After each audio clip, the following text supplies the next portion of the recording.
ಕರ್ನಾಟಕ ಮಾಧ್ಯಮ ಅಕಾಡೆಮಿ ವತಿಯಿಂದ ಬೆಂಗಳೂರಿನ ಮಲ್ಲೇಶ್ವರದ ಜೆಎನ್ ಟಾಟಾ ಸಭಾಂಗಣದಲ್ಲಿಂದು ಆಯೋಜಿಸಿದ್ದ 2023 ಮತ್ತು 2024ನೇ ಸಾಲಿನ ವಾರ್ಷಿಕ ಪ್ರಶಸ್ತಿ ಪ್ರದಾನ ಸಮಾರಂಭವನ್ನು ಉಪಮುಖ್ಯಮಂತ್ರಿ ಡಿಕೆ ಶಿವಕುಮಾರ್ ಉದ್ಘಾಟಿಸಿದರು.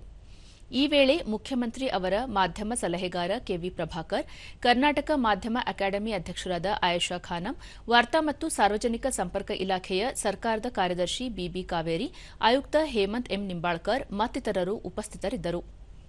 ಹಿರಿಯ ಪತ್ರಕರ್ತರಾದ ಅಚ ಶಿವಣ್ಣ, ಅಬುಸಲಾಂ ಪುತ್ತಿಗೆ ಅವರಿಗೆ ಜೀವಮಾನ ಸಾಧನೆ ಪ್ರಶಸ್ತಿ ನೀಡಿ ಗೌರವಿಸಲಾಯಿತು. ಇದೇ ಸಂದರ್ಭದಲ್ಲಿ ಬೆಂಗಳೂರು ದೂರದರ್ಶನ ಕೇಂದ್ರದ ಜಿಲ್ಲಾ ಪ್ರತಿನಿಧಿಗಳಾದ ಚಿತ್ರದುರ್ಗದ ದಿನೇಶ್ ಗೌಡಗೆರೆ, ದಾವಣಗೆರೆಯ ಎಎಲ್ ತಾರಾನಾಥ್, ಮೈಸೂರಿನ ಜಿ ಜಯಂತ್ ಸೇರಿದಂತೆ 86 ಪತ್ರಕರ್ತರಿಗೆ ಮಾಧ್ಯಮ ಅಕಾಡೆಮಿ ಪ್ರಶಸ್ತಿಯನ್ನು ಪ್ರದಾನ ಮಾಡಲಾಯಿತು. ಗುರುತಿಸಿಕೊಂಡಂತವರು ಶ್ರೀ ಆರ್.ಎನ್.ಬಿ. ಶ್ರೀನಿವಾಸಮೂರ್ತಿ, ಕೆಎನ್ಎನ್ ಸುದ್ದಿ ಸಂಸ್ಥೆ, ಅಗ್ನಿ ವಾರಪತ್ರಿಕೆ, ಉದಯ ಟಿವಿಯಲ್ಲಿ ಸಹಾಯಕ ಸಂಪಾದಕರಾಗಿ ಮುಂದುವರೆದಿದ್ದಾರೆ. ಶ್ರೀ ಸೋಮಶೇಖರ್ ಪತ್ರಿಕೆ ಕ್ರೀಡಾ ವಿಭಾಗದ ಸಂಪಾದಕರಾಗಿ ಕಾರ್ಯನಿರ್ವಹಿಸ್ತಾ ಇದ್ದಾರೆ. ಶ್ರೀ ಮಧು ಜವಳಿ, ಎಎಲ್ ತಾರಾನಾಥ್ ಅವರ ಬಗ್ಗೆ ಹೇಳಬೇಕಂದ್ರೆ ಮೂಲತಃ ಸೇವೆಯನ್ನು ಗುರುತಿಸಿ ಸನ್ಮಾನಿಸಿದೆ. ಶ್ರೀ ನೇಹಲ್ ಕಿದ್ವಾಯಿ ಅವರಿಗೂ ಸಹ ಅಭಿನಂದನೆಗಳು. ಜೀವಮಾನದ ಸಾಧನೆಯ ವಿಶೇಷ ಪ್ರಶಸ್ತಿ. ಮುಖ್ಯಮಂತ್ರಿಗಳು ನಿಮ್ಮನ್ನ ಖುದ್ದು ಭೇಟಿ ಮಾಡಿ ನಿಮಗೂ ಸಹ ಅಭಿನಂದನೆಗಳನ್ನ ಬರಬೇಕಾಗಿ ನಮ್ರ ಕೋರಿಕೆ ಮಾಧ್ಯಮ ಅಕಾಡೆಮಿಯಿಂದ.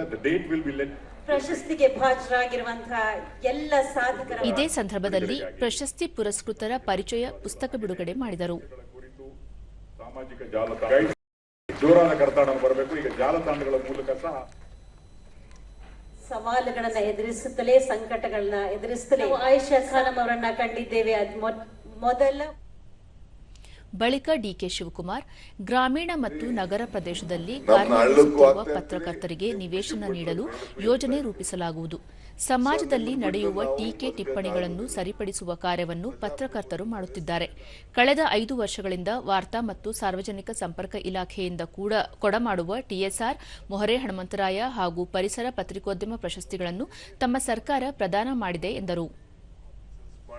ನ್ಯಾಯಾಲಯ ಮಾಡಲಿ, ಎಲ್ಲರೂ ಕೂಡ ಟೀಕೆ ಮಾಡಿ ತಿದ್ದಿ ತೀಡಿ ಸರಿಯಾದ ರೀತಿಯಲ್ಲಿ ನಮ್ಮ ಏನೇನು ನಿರ್ಧಾರಗಳ ಬಗ್ಗೆ ಜನರ ಭಾವನೆ ಏನಿದೆ ಅದನ್ನ ಅರ್ಥಕೊಂಡು ನಮ್ಮನ್ನ ಒಟ್ಟಿಗೆ ತೆಗೆದುಕೊಂಡು ಹೋಗುವಂಥದ್ದು, ಸಮಾಜಕ್ಕೆ ಒಂದು ಒಳ್ಳೆ ಕೊಡುಗೆಯನ್ನು ಕೊಡುವಂಥದ್ದು, ಆ ದೊಡ್ಡ ಜವಾಬ್ದಾರಿ ಇವತ್ತು ನಿಮ್ಮ ಮೇಲಿದೆ.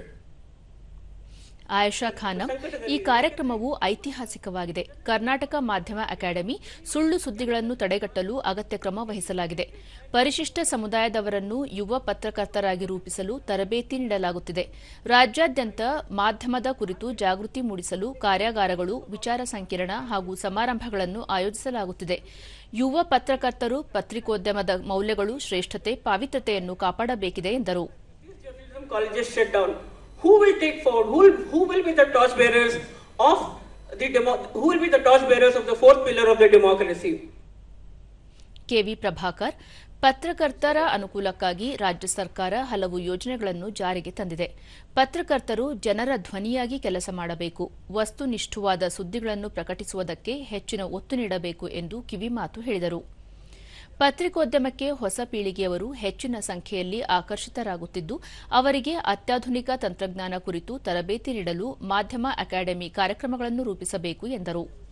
ವಹಿಸಿರುವಂತಹ ಕಾವೇರಿ ಮೇಡಮ್ ಅವರು ಈಗಾಗಲೇ 2 ಸುತ್ತಿನ ಸಭೆಗಳನ್ನು ಈ ವಿಚಾರದಲ್ಲಿ ಮಾಡಿದ್ದಾರೆ. ಆರೋಗ್ಯ ಯೋಜನೆ ಕೂಡ, ಪತ್ರಕರ್ತರ ಆರೋಗ್ಯ ಯೋಜನೆ ಕೂಡ ಕೆಲವೇ ದಿನಗಳಲ್ಲಿ ಅಧಿಕೃತವಾಗಿ ಜಾರಿಗೆ ಬರುತ್ತೆ ಅಂತ ಹೇಳಿ ನಾನು ಈ ಸಂದರ್ಭದಲ್ಲಿ ಹೇಳಕ್ಕೆ ಇಷ್ಟಪಡ್ತೇನೆ.